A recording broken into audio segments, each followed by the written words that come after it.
As you make your way through the ASH annual meeting and exposition, you'll want to pass through here, ASH Central, and make sure to snap a couple of photos here in the selfie zone. In the meantime, here's a look at some of your top highlights from the meeting thus far. All this new data that is coming forward, new data on AML, new data on multiple myeloma, it's a lot of science that is in development, science that is on the cusp, and how it's going to impact the patient's care. That's what's most critical to me.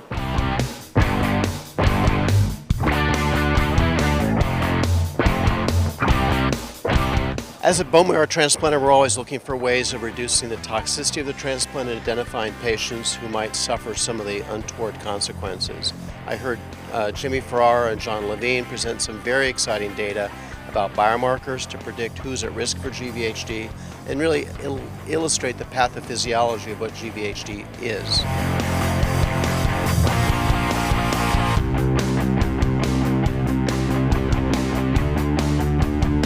Meeting new people, searching for postdoc advisors.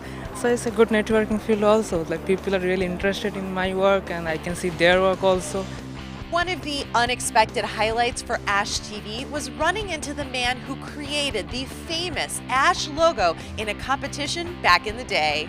It's held up all this time. That's the symbolism of the three circles are for white cells, red cells, and platelets. The stylized droplet signifies the fluid elements of the blood, so it brings into the group of coagulationists, blood transfusionists. I'm trying to design a logo which is based on simplicity, if you can, for an organization that was this complex as it was developing was really a challenge. But we managed, and it came out, and everybody thinks that that's a DNA molecule at the bottom, but it's really meant to be a stylized protein molecule, and it starts off intact at one end, signifying health, and then it breaks up at the far end, signifying disease states. So we covered the whole spectrum.